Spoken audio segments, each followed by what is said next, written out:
நடைபெறவுள்ள சட்டமன்ற பொதுத் தேர்தலில் ஆர்கே நகர் சட்டமன்ற தொகுதியிலே போட்டியிடுகின்ற அனைத்து இந்திய அண்ணா திராவிட முன்னேற்ற கழக தலைமையிலே அமைக்கப்பட்ட தேசிய ஜனநாயக கூட்டணியின் சார்பாக கழக வேட்பாளர் போட்டியிடுகின்ற பொழுது அவருக்கு இரட்டை சின்னத்திலே வாக்களித்து வெற்றி பெற செய்யுங்கள்.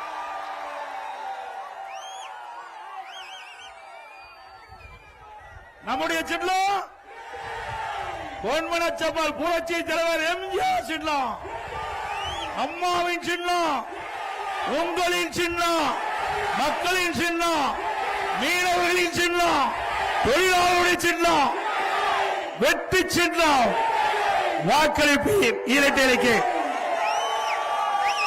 இந்த சிறப்பான நிகழ்ச்சியை கலந்து கொண்டு சிறப்பித்துக் கொண்டிருக்கின்ற மாவட்ட கழக செயலாளர் மரியாதைக்குரிய சகோதரர் திரு ஆர்.எஸ். ராஜேஷ் அவர்களே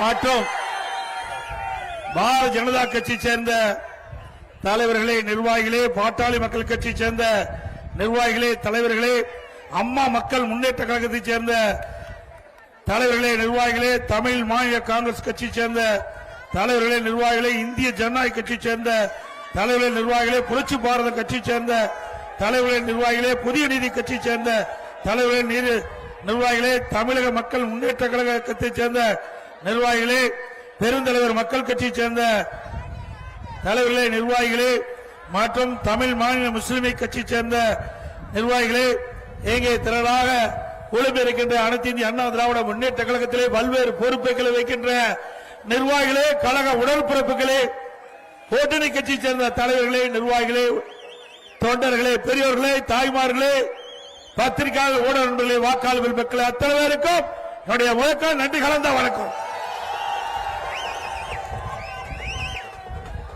ஆர்கே நகர் சட்டமன்ற தொகுதி அம்மாவுடைய தொகுதியாக இருந்தது.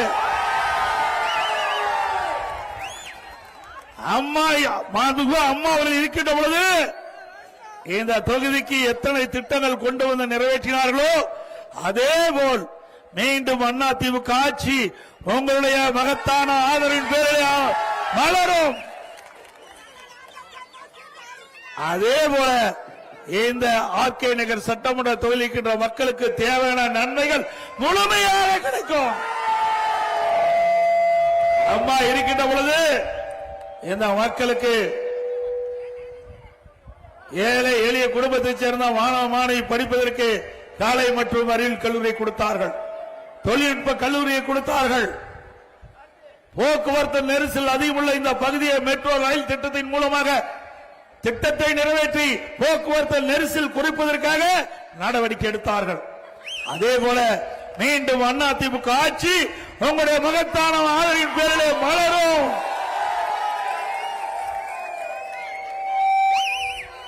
பல்வேறு திட்டங்கள் இந்த தொகுதியிலே தொடரும் என்பதை இந்த நேரத்தில் தெரிவிக்க விரும்புகின்றேன். சிந்திச்சு பாருங்கள், 5 ஆண்டு திராவிட முன்னேற்ற கழக கொடுமையான ஆட்சியே மக்களுக்கு என்ன நன்மை கிடைத்தது? குடும்ப ஆட்சி, வாரிசு அரசியல், அதுதான் 5 ஆண்டு திராவிட முன்னேற்ற கழக ஆட்சியிலே மக்கள் பார்க்கப்பட்டது. இந்த 5 ஆண்டு காலத்திலே இந்த சென்னை மாநகரத்திலும் சரி, தமிழகத்திலும் சரி, ஏதாவது ஒரு பெரிய திட்டமாவது இந்த ஆட்சியிலே கொண்டு வந்திருக்கின்றார்களா? கொண்டாந்திருக்காங்களா? இந்த ஆட்சியிலே பார்ப்பதெல்லாம் கலெக்ஷன், கமிஷன், கரப்ஷன், இதுதான் நாள்தோறும் நடக்குது. எவட கழிப்பறை, அந்த கழிப்பறைக்கு கட்டண வசூல், அதிலையும் கொள்ளையடிக்கின்ற கட்சி திமுக கட்சி. கேவலம் கழிப்பறை, அதை கூட விட்டு வைக்கல. அப்படிப்பட்ட கட்சி மீண்டும் ஆட்சிக்கு வரணுங்களா? திராவிட முன்னேற்ற கழகம் என்று சொன்னால் ஊழல், ஊழல் என்று சொன்னால் திமுக. இந்தியாவில் பல மாநிலம் இருந்தது, எந்த மாநிலம் ஊழலுக்காக கலைக்கப்படவில்லை. ஆனால் தமிழ்நாட்டில் ஆண்ட திராவிட முன்னேற்ற கழகம் ஊழலுக்காக கலைக்கப்பட்ட ஒரே அரசாங்கம் திமுக அரசாங்கம். அதே போல ஊழலின் ஊற்றுக்கண் திமுக. ஊழல் என்று சொன்னால் திமுக தான் ஞாபகம் வரும். திமுக என்றால் ஊழல் தான் ஞாபகம் வரும். அப்படிப்பட்ட ஊழல் நிறைந்த கட்சி மீண்டும் தமிழகத்தில் ஆள வேண்டுமா? திரு ஸ்டாலினுடைய நோக்கம் என்ன? திரு கருணாநிதி அவர்கள் முதலமைச்சர் இருந்த காலத்தில் திரு ஸ்டாலினை அறிமுகப்படுத்தி எம்எல்ஏ ஆக்கி, அமைச்சராக்கி, துணை முதலமைச்சராக்கி, அந்த கட்சிக்கு செயல் தலைவராக்கி, பிறகு தலைவராக்கினார். அதே போல திரு கருணாநிதி அவர்கள் என்ன எப்படி தொடர்ந்தாரோ அந்த கட்சியிலும் சரி, ஆட்சியிலும் சரி, இன்றைய முதலமைச்சர் ஸ்டாலின் அவர்களும் தனக்கு பின்னால் தன் குடும்பத்தை சேர்ந்தவர்கள், அது ஆண் வாரிசுகள், அவர்கள்தான் திமுக கட்சிக்கு தலைவர் ஆக வேண்டும் என்ற நோக்கத்தோடு உதயநிதி அவர்களை இன்றைக்கு அறிமுகம் செய்து சட்டமன்ற உறுப்பினர் ஆக்கினார். பிறகு அமைச்சர் ஆக்கினார். இப்பொழுது துணை முதலமைச்சர் ஆக்கியிருக்கிறார். திமுக கட்சிக்கு மாநில திமுக இளைஞரணி செயலர் ஆக்கியிருக்கிறார். அந்த கட்சியில இளைஞரே இல்லையா? திமுக குடும்பத்தை சேர்ந்ததான் இளைஞரா? சிந்திச்சு பாருங்க. திரு ஸ்டாலின் திமுக கட்சியுடைய தலைவர், திரு உதயநிதி அந்த கட்சியுடைய இளைஞருடைய மாநில செயலாளர், திருமதி கனிமொழி துணை பொதுச் செயலாளர். இப்படி குடும்பத்தில் இருக்கின்றவர்கள் தான் அதிகாரத்தில் இருக்க வேண்டும், ஆட்சியிலும் இருக்க வேண்டும், கட்சியிலும் உயர்ந்த பதவியில் இருக்க வேண்டும். அண்ணா திமுக அப்படி அல்ல, ஜனநாயகம் உள்ள ஒரு கட்சி, ஜனநாயகம் உள்ள ஒரு கட்சி. இன்றைக்கு திமுகவில் எவ்வளவுதான் பாடுபட்டு உழைத்தாலும் அவர்களுக்கு அங்கீகாரம் கிடையாது. அண்ணா திமுகவை பொறுத்த வரைக்கும் இதே புரட்சி தலைவி அம்மா அவர்கள் சட்டமன்றத்திலே தெரிவித்தார், எனக்கு பின்னாலும் அனைத்து இந்திய அண்ணா திராவிட முன்னேற்றங்களும் 100 ஆண்டு தொடரும். இன்றைக்கு அம்மா அவர்கள் மறைந்த பிறகு இந்த கட்சி உடைந்து விடும், இந்த கட்சியை முடக்கி விடலாம், வழக்கு போட்டு தடுத்து விடலாம் என்று சில பி டீமை ஏற்படுத்தி எவ்வளவு முயற்சி செய்தார்கள். இங்க இருக்கின்ற மக்கள் தொகையோடு, கழக உடன்பிறப்புகள், நிர்வாகிகளோடு அதையெல்லாம் தூள் தூளாக உடைத்து நொறுக்கப்பட்டது. எவ்வளவு பிரச்சனை, கொஞ்ச நெஞ்ச பிரச்சனையா? உட்கட்சியிலே பிரச்சனையை தூண்டிவிட்டு இப்பொழுது போயிருக்க பாத்தீங்களா, உண்மையான முகம் வெளியே வந்துட்டது இல்ல, பூனைக்குட்டி வெளியில வந்துட்டது. நான் அப்பொழுது சொன்னேன், பல பேர் நம்பல, வேண்டுமென்றே திட்டமிட்டு மாண்பு அம்மா மறைவுக்கு பிறகு இந்த இயக்கத்தை கைப்பற்ற பல பேர் முயற்சி செய்தார்கள். அத்தனையும் உங்கள் துணை கொண்டு அதையெல்லாம் தடுத்து நிறுத்தி இன்னைக்கு அண்ணா திமுக வலிமை உள்ள இயக்கம் என்று நிரூபித்து காட்டுகிறோம். இது ஏழைகளுக்காக தொடங்கப்பட்ட கட்சி, மக்களுக்காக தொடங்கப்பட்ட கட்சி. பொன்மனச்சம்பல் புரட்சி தலைவர் எம்ஜிஆர் அவர்கள் இன்றைக்கு தமிழகத்தில் வாழ்கின்ற மக்களுக்கு தேவையான திட்டங்கள் கொடுக்க வேண்டும் என்பதற்காக, ஏழைகளின் வாழ்வு மலர வேண்டும், ஏழைகளுக்கு தேவையான திட்டங்கள் கிடைக்க வேண்டும் என்பதற்காக தொடங்கப்பட்ட கட்சி. அவர் மறைவுக்கு பிறகு இந்த இயக்கம் இரண்டாக உடைந்தது. அதை மாண்புமிகு புரட்சி தலைவி அம்மா அவர்கள் ஒன்றாக இணைத்து பொன்மனச்சம்பல் புரட்சி தலைவர் கண்ட கனவை நனவாக்கின்ற விதமாக சிறப்பான ஆட்சி கொடுத்த தலைவி புரட்சி தலைவி அம்மா. இன்றைக்கு தமிழகத்தில் 31 ஆண்டு காலம் ஆண்ட ஒரே கட்சி அனைத்து இந்திய அண்ணா திராவிட முன்னேற்ற கழக கட்சி. 31 ஆண்டு காலம் தமிழகத்திலே ஆண்ட காரணத்தால்தான் இன்றைக்கு தமிழகம் இந்தியாவிலேயே முதல் மாநிலம் என்ற உயர்ந்த நிலைக்கு எட்டி பிடித்தது அண்ணா திமுக ஆட்சியிலே. திமுக ஆட்சியில் என்ன கொள்ளையடிப்பதுதான் குறிக்கோள். எந்தெந்த இலாக்களை அவளை கொள்ளையடிக்க வேண்டும். 5 ஆண்டுகளை திட்டமிட்டு கொள்ளையடித்த கட்சி மீண்டும் ஆட்சிக்கு வரணுங்களா? நல்லா சத்தமா சொல்லுங்க, ஸ்டாலின் காதுக்கு போய் கேட்கணும்.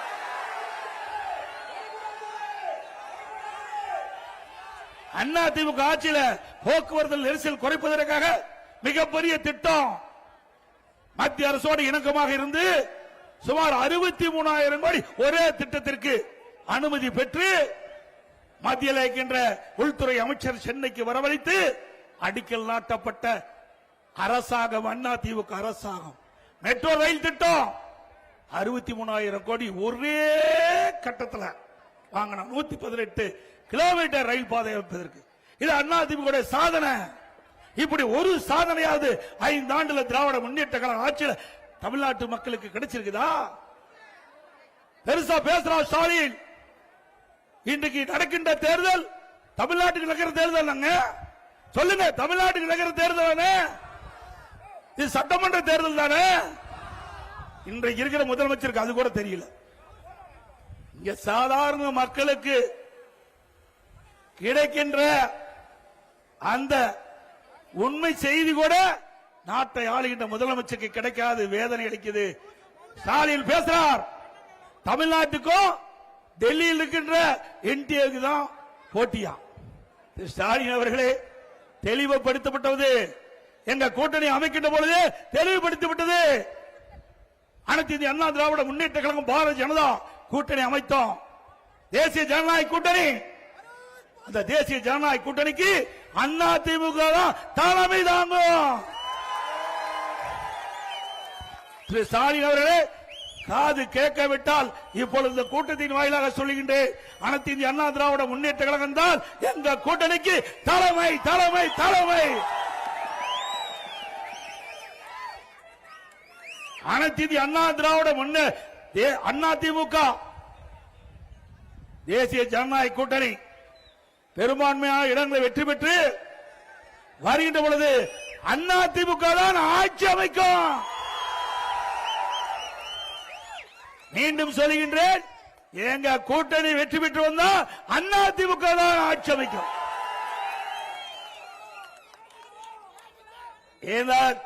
அனைத்து இந்திய அண்ணா திராவிட முன்னேற்ற கழகம் பாரதிய ஜனதா தேசிய ஜனநாயக கூட்டணிக்கு தலைமை தாங்குகின்ற அதிமுக அதனுடைய முதலமைச்சர் வேட்பாளர் இபிஎஸ். நான் சொல்லவில்லை, நான் சொல்லல. எங்க கூட்டணியில் அங்கம் வைக்கின்ற பாரதிய ஜனதா கட்சி முதலாக கூட்டணி பேச்சுவார்த்தை நடைபெற்று ஓட்டலிலே உள்துறை அமைச்சர் அவர்கள் பேட்டி கொடுத்தார்கள். பத்திரிகைக்கும் ஊடகத்துக்கும் பேட்டி கொடுத்தாங்க. அப்ப இந்த கருத்தை குறிப்பிட்டாங்க. தம்பி, இந்த கொடி கீழே ஒரே நிமிஷம், கொடி கொஞ்சம் கீழே. அந்த முதலாக பேட்டி குடிக்கின்ற பொழுது எங்க கூட்டணியுடைய நிலைப்பாட்டை தெளிவுபடுத்தியிருக்கிறோம். ஸ்டாலினால் அதிமுக மீது எந்த குறையும் சொல்ல முடியல. அதிமுக மடியிலே பலம் இல்ல, மடியிலே கனம் இல்ல, வழியிலே பயம் இல்ல. அதனால எங்களை குறை சொல்ல முடியல. அதனால எடப்பாடி பழனிசாமி பாரதிய ஜனதாவுக்கு அடிமை. எடப்பாடி பழனிசாமி டெல்லிக்கு போறாரு. டெல்லிக்கு போனா உனக்கு என்னையா பயம்? டெல்லிக்கு போனாவே ஸ்டாலினுக்கு அதருது, தோல்வி பயம் வந்துடுது. நான் முதலாக கூட்டணி அமைச்ச பிறகு நம்முடைய தேர்தல் பயணத்தை, தேர்தல் பிரச்சார பயணத்தை மயிலாப்பூர்ல தொடங்கணும். தற்போது அந்த கூட்டத்தில் பேசணும்னா அடுத்த நாள் 3 அமைச்சர் பதில் கொடுக்கிறாங்க. 3 அமைச்சர் பதில் கொடுக்கிறாங்க. அப்படின்னா திரு ஸ்டாலின் அவர்களுக்கு தேர்தல் பயம் வந்து விட்டது. திரு ஸ்டாலின் அவர்களே, மக்கள் செல்வாக்கு இழந்து விட்டீர்கள். மக்கள் செல்வாக்கு இழந்து விட்டீர்கள். உங்களுக்கு தேர்தல் ஜுரம் வந்து விட்டது. அதனாலதான் என்ன பேசுவது என்றே தெரியாமல் பேசிக் கொண்டு இருக்கின்ற கட்சி திமுக கட்சி. நிறைய இருக்குது, சிந்திச்சு பாருங்க. ஒரு நான்லாம் இங்கிருந்து இங்க வந்தவன், உங்களை போல ஒரு நடுத்தர குடும்பத்தில் பிறந்து வளர்ந்து பல்வேறு பிரச்சனைக்கு இடையிலையும் கஷ்டப்பட்டு உழைச்சு இங்க இருக்கின்ற பொதுமக்கள், தமிழ்நாட்டுக்கின்ற பொதுமக்கள், எங்களுடைய கழகத்தினுடைய நிர்வாகிகள், தொண்டர்கள், எங்களுடைய தலைவர்கள் அவருடைய ஆசையோடு உங்கள் முன் பேசுகின்ற வாய்ப்பை இறைவன் கொடுத்திருக்கிறான்.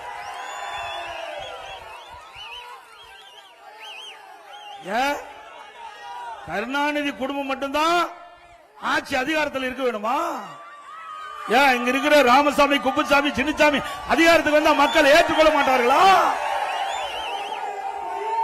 இது என்ன வாரிசு அரசியலா? என்ன ராஜா பரம்பரையா, அரசு பரம்பரையா?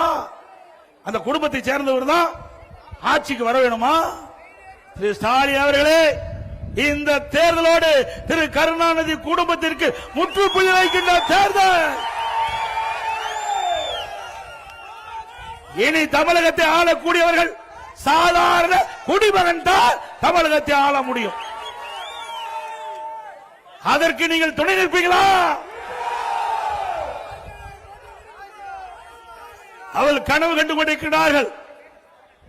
திராவிட முன்னேற்ற கழகம் திரு கருணாநிதி குடும்பத்தில் பிறந்தவர்கள் தான் ஆட்சி அதிகாரத்துக்கு வர வேண்டும் என்று எண்ணிக்கொண்டிருக்கின்ற கனவை தகர்த்தெறிவீர்களா? இன்றைக்கு தமிழகத்திலே 4 அதிகார மையங்கள் ஆண்டு கொண்டிருக்கின்றன. தமிழகத்தை ஆட்டிப்படுத்திக் கொண்டிருக்கின்றது. ஒன்று ஸ்டாலின் அவர்கள், 2 உதயநிதி அவர்கள், 3வது திரு சபரீசன், 4வது திரு ஸ்டாலினுடைய மனைவி அவர்கள். 4 அதிகார மையங்கள் இந்த நாட்டிற்கு தேவையா? நடைபெறுகின்ற சட்டமன்ற பொதுத் தேர்தலில் மக்களோட ஆட்சி அகற்ற வேண்டும் என்ற அடிப்படையிலே அதிமுக தலைமையிலே மிகப்பெரிய கூட்டணி அமைச்சிருக்கின்றோம். நம்முடைய கூட்டணி கட்சி சேர்ந்த தலைவர்கள் எல்லாம் மக்களுக்கு உழைக்கின்றவர்கள், மக்களுடைய பிரச்சனையை தைரியமாக எடுத்து சொல்லுகின்றவர்கள், மக்களுடைய பிரச்சனைக்காக குரல் கொடுக்கின்றவர்கள், அதை தீர்க்க கூட பாடுபடுகின்றவர்கள். அப்படிப்பட்ட கட்சி தலைவரோடு தான் நாம் கூட்டணி அமைத்திருக்கின்றோம். ஆனால் திராவிட முன்னேற்ற கழகம் தலைமையிலே அமைக்கப்பட்ட கூட்டணி வெற்றி கூட்டணி. உண்மைதானே? ஸ்டாலின் எப்பொழுது பேசினாலும் குறிப்பிடுகிறார், எங்கள் கூட்டணி வலிமையான கூட்டணி, எங்கள் கூட்டணி 10 ஆண்டு காலம் தொடர்ந்து நீடித்துக் கொண்டிருக்கிறது என்று. ஆமா, எல்லாம் ஜால்ரா போட்டுட்டு இருக்காங்க. என்ன பண்றது? இன்னைக்கு ஒரு நாளாவது சட்டமன்றத்தில் மக்களுடைய பிரச்சனைய திமுக தலைமையில் இருக்கின்ற கூட்டணி கட்சிகள் பிரச்சனையை இந்த அரசாங்கத்துடைய கவனத்துக்கு கொண்டு வந்தாங்களா? இல்ல. அவர்கள் எல்லாம் திமுக அடிமையாகத்தான் 10 ஆண்டு காலம் இருந்தாங்க. அண்ணா திமுக அப்படி அல்ல. எங்கள் கூட்டணியிலே சேருகின்றவர்கள் சுதந்திரமாக செயல்படலாம். அந்தந்த கட்சியுடைய கொள்கைகள் அவரவர்கள் விருப்பப்படி நடந்து கொள்ளலாம். கொள்கையின் அடிப்படையில் மக்களுடைய பிரச்சனையை எடுத்து வைக்கலாம். இது அண்ணா திமுக கூட்டணியிலே இன்றைக்கு சுதந்திரமாக இருக்குது. திமுக கூட்டணி அப்படி இல்ல. 10 ஆண்டு காலம் தொடர்ந்து திராவிட முன்னேற்ற கழகத்தில் அங்கம் வைத்த அந்த கட்சிகளுக்கு அற்புதமான பரிசு கொடுத்துட்டார். 2021 சட்டமன்ற பொதுத் தேர்தலில் 6 இடம் கொடுத்த கட்சிக்கு 5 இடம் கிடைச்சிருக்குது. திமுகவில் இருந்தா இப்படித்தான் நிலைமை. இருக்கின்ற வரை அவருடைய சத்துக்களை உறிஞ்சிடுவாங்க திமுக. அட்டை போல உறிஞ்சுகின்ற கட்சி திமுக கட்சி. கூட்டணி கட்சி தலைவர்கள் சிந்திக்க வேண்டும். இனியாவது சிந்திக்க, எதிர்காலத்திலாவது சுதந்திரமா செயல்படுங்க. மக்களுக்காக நீ கட்சி தொடங்கி இருக்கிறீங்க. மக்களுடைய பிரச்சனை வருகின்ற பொழுது ஆளுங்கட்சியாக இருந்தாலும் அது கூட்டணியில் அங்க வைத்தாலும் மக்களுடைய பிரச்சனையை தைரியமாக சட்டமன்றத்தில் எடுத்து வைத்து மக்களுடைய பிரச்சனைக்காக சாலையில வந்து போராடுகின்ற கட்சி தான் மக்களுக்கு உழைக்கின்ற உண்மையான இயக்கம். ஆனா திராவிட முன்னேற்ற கழக தலைமையிலே அமைக்கப்படுகின்ற கூட்டணியில் இருக்கின்ற கட்சிகளுக்கு அந்த எண்ணம் எல்முனி அளவில் கிடையாது. அடிமை கூட்டம் அங்க சொன்ன மாதிரி. வருகின்ற சட்டமன்ற பொதுத் தேர்தலை பொறுத்த வரைக்கும் திரு ஸ்டாலின் அவர்கள் எப்படியாவது தன்னுடைய மகனை முதலமைச்சராக்க வேண்டும். தன்னுடைய மகன் உதயநிதி அவர்களை முதலமைச்சராக்க வேண்டும். அதுதான் இப்ப அவருடைய எண்ணமாக இருக்கின்றது. எப்படியாவது தமிழ்நாட்டுக்கின்ற சின்ன சின்ன கட்சிகள் எல்லாம் சேர்த்து அங்க சட்டமன்ற தேர்தலில் அதிக இடங்களை பெற்று திமுக ஆட்சிக்கு வருகின்ற பொழுது உதயநிதி ஸ்டாலின் அவர்கள் தான் முதலமைச்சராக வருவதற்கு இன்றைய முதலமைச்சர் முயற்சி செய்து கொண்டிருக்கிறார். அதற்கு மக்கள் அனுமதிப்பீங்களா?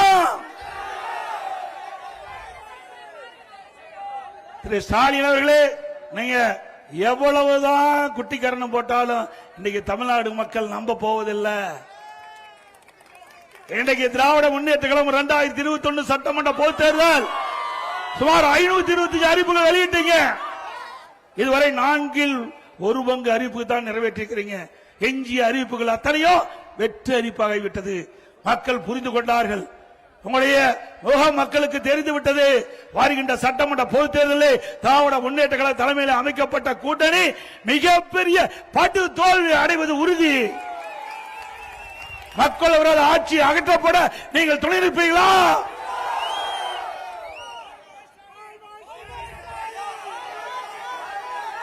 அதேபோல திராவிட முன்னேற்ற கழகம் ஆட்சிக்கு வந்த பிறகு வீட்டு வரி 100% ஏற்றப்பட்டு விட்டது.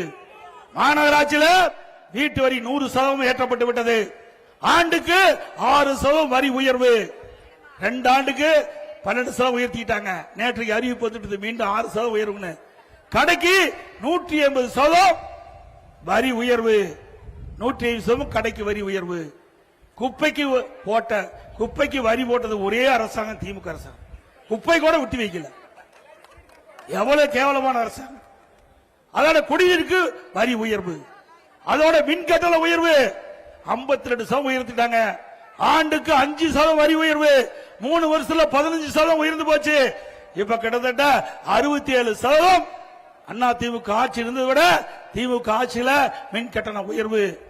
இப்படி மக்கள் மீது மிகப்பெரிய வரி சுமத்திய அரசாங்கம் மீண்டும் வர வேண்டுங்களா? விலைவாசி உயர்வு, இன்றைக்கு அரிசி விலை உயர்ந்தாச்சு, பருப்பு விலை உயர்ந்தாச்சு, எண்ணெய் விலை உயர்ந்தாச்சு. இதையெல்லாம் குறைப்பதற்கு இந்த அரசாங்கம் நடவடிக்கை எடுக்கல. கொள்ளையடிப்பில தான் இன்றைக்கு குறிக்கோளாக இருக்கின்றது என்பதை நேரத்தில் தெரிவித்து, இன்றைக்கு விடியா திமுக ஆட்சியை வீட்டுக்கு அனுப்புகின்ற காலம் நெருங்கிவிட்டது. அதே போல போதைப் பொருள், எங்கு பார்த்தாலும் போதைப் பொருள் விற்பனை. கஞ்சா விற்காத இடமே இல்ல. இந்த கஞ்சா போதை ஆசாமியால் மக்கள் வீதியிலே நடமாட முடியல. அந்த போதை ஆசாமியால் கொலை, கொள்ளை, திருட்டு, வழிப்பறிவு, பாலியல் கொடுமை நடக்காத நாளே இல்ல. சிறுமிகள் முதல் மூதாட்டி வரை பாலியல் சீண்டலுக்கு ஆளாக்கப்படுகின்ற காட்சி இந்த ஆட்சியிலே தான் பார்க்கப்படுகிறது. இப்படிப்பட்ட ஆட்சி தொடர வேண்டுமா? இன்றைக்கு சட்டம் ஒழுங்கு சத்தி சிரிக்குது. காவலருக்கு பாதுகாப்பு இல்ல. போதை ஆசாமி காவலர் எட்டி உதைக்கிறான். கேவலமா இருக்குது. ஸ்காட்லாந்து காவல்துறைக்கு இணையாக போற்றப்பட்ட காவல்துறை போதை ஆசாமி வீட்டில் அடி வாங்குற காட்சி இந்த ஆட்சியில் தான் பார்க்கப்படுகிறது. ஆக இன்றைக்கு தமிழகத்தில் போதைப் பொருள் நிறைந்த மாநிலமாக காட்சியளிக்குது. இந்த போதைப் பொருள் நடமாட்டத்தை அறவாக தடுப்பதற்கு மீண்டும் அண்ணா திமுக ஆட்சி வருவதற்கு நீங்கள் அத்தனை பேரும் துணை நிற்க வேண்டும்.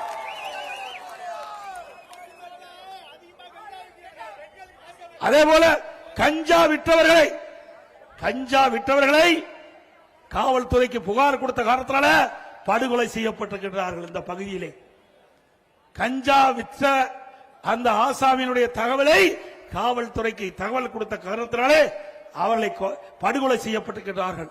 ஆக இப்படிப்பட்ட ஆட்சி தமிழகத்தில் தொடர்ந்தால் நிச்சயமாக மக்களுக்கு பாதுகாப்பு இல்ல, பெண்களுக்கு பாதுகாப்பு இல்ல, சிறுமிகளுக்கு பாதுகாப்பு இல்ல. அப்படிப்பட்ட பாதுகாப்பற்ற ஆட்சியை அகற்றுவீர்களா?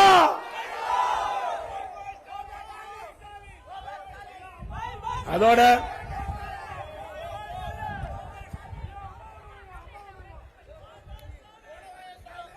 அம்மா உணவகம் வேண்டுமென்றே திட்டமிட்டு அரசியல் காழ்ப்புணர்ச்சியின் காரணமாக அம்மா உணவகத்தை சரிவர பராமரிக்கல.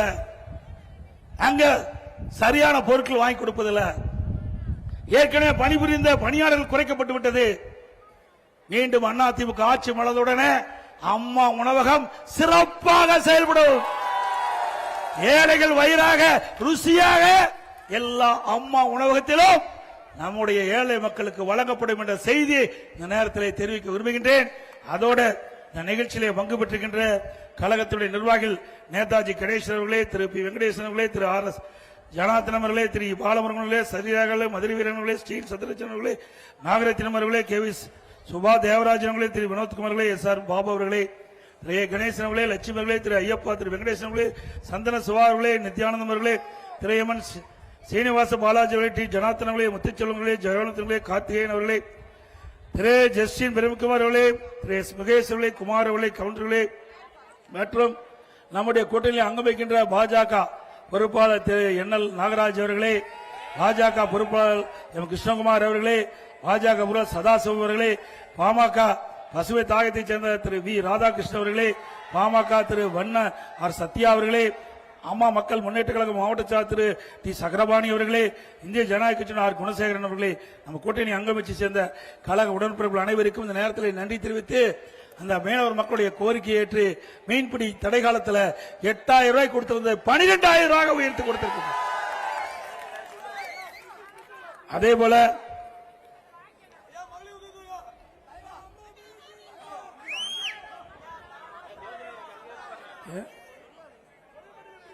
அதே போல இந்த ஆட்சியில விலைவாசி உயர்வு மற்றும் வரிகள் உயர்வால் மக்கள் பாதிக்கப்பட்டிருக்கிறாங்க. அந்த பாதிப்பிலிருந்து மீட்டெடுக்க ஒவ்வொரு குடும்பத்திற்கும் ஒவ்வொரு குடும்ப அட்டைக்கும் 10,000 ரூபாய் அதிமுக ஆட்சி வழங்கப்படும்.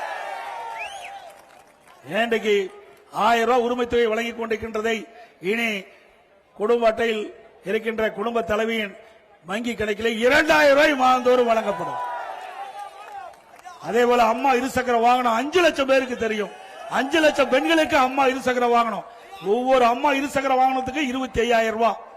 அதே போல எல்லா குடும்பத்திற்கும் 3 கேஸ் சிலிண்டர் மானியமாக வழங்கப்படும். அதே போல நகர பேருந்துல பெண்கள் கட்டணம் இல்லாமல் பயணம் செய்யறாங்க. இனிமேல் ஆண்களும் கட்டணம் இல்லாமல் பயணம் செய்யலாம். படித்த இளைஞர்கள் வேலைவாய்ப்பு அலுவலகத்திலே பதிவு செய்யப்பட்டிருந்தா அவளுக்கு மாதந்தோறும் 2,000 ரூபாய் கிடைக்கப்படும். வேலை கிடைக்கின்ற வரை, அதேபோல +2 வரைக்கும் படிச்சிருந்தா 1000 ரூபாய் கிடைக்கும். ஆட்டோ ஓட்டுநர்கள் அந்த ஆட்டோ சங்கத்திலே பதிவு செய்யப்பட்டு புதிய ஆட்டோ வாங்கினா 75,000 ரூபாய் மானியம் கிடைக்கும். ஒவ்வொரு பொங்கல் என்றும் அந்த பொங்கல் தொகுப்போடு 1000 ரூபாய் வழங்கப்படும். பெண்களுக்கு தீபாவளி என்று அருமையான பட்டு புடவை வழங்கப்படும். அதே போல இன்றைக்கு நகரத்தில் நடைபாதை ஓரமாக கடை வைத்திருக்கின்றவர்கள் கூட்டுறவு சங்கத்திலே வாங்கிய கடன் முழுவதும் தள்ளுபடி செய்யப்படும். நடைபாதையிலே ஓரமாக கடை வைத்திருக்கின்றவர்களுக்கு 2 லட்சம் ரூபாய் வரை எந்தவித முன்தொகையும் இல்லாமல் ஜாமீனும் இல்லாமல் வழங்கப்படும். அதோட மீன் பிடிக்கின்ற போது அந்த ஆழ்கடலில் சென்று அந்த தொழில் ஈடுபடுகின்ற மீனவர்கள் ஏதாவது இருந்தால் அவர்கள் குடும்பத்துக்கு 25 லட்சம் ரூபாய் வழங்கப்படும். அதோட மீன்பிடி தொழில் ஈடுபட்டுகின்ற மீனவர் அனைவருக்கும் இன்சூரன்ஸ் செய்து கொடுக்கப்படும். அதோட கட்டிட தொழில் ஈடுபட்டுகின்ற கட்டிட தொழிலாளர்கள் அந்த தொழில் ஈடுபட்டுகின்ற பொழுது ஏதாவது ஆபத்து ஏற்பட்டு அவர்கள் உயிரிழந்தால் அந்த குடும்பத்துக்கு 25 லட்சம் ரூபாய் வழங்கப்படும். அதே போல எல்லா குடும்பத்திற்கும் பிரிட்ஜ் வழங்கப்படும். ஏற்கனவே தேர்தல் அறிக்கையில முழுசா வெளியிட்டோம். தேர்தல் அறிக்கையில வெளியிட்டவாறு அனைத்து இந்திய அண்ணா திராவிட முன்னேற்ற கழகம் உங்களுடைய பேர் ஆதரவோடு ஆட்சி அமைத்தவுடனே அனைத்து இந்திய அண்ணா திராவிட முன்னேற்ற கழக சார்பாக வெளியிடப்பட்ட தேர்தல் அறிக்கையில் குறிப்பிட்ட அத்தனை திட்டங்களும் நிறைவேற்றப்படும் என்ற மகிழ்ச்சியான செய்தியை இந்த நேரத்தில் தெரிவித்து நடைபெறுகின்ற சட்டமன்ற பொதுத் தேர்தலில் நம்முடைய கழக வெற்றி வேட்பாளர்களுக்கு 2 லட்சத்தில் வாக்களித்து வெற்றி பெற செய்யுங்கள். மக்களை காப்போம், தமிழகத்தை மீட்போம். தமிழகத்தை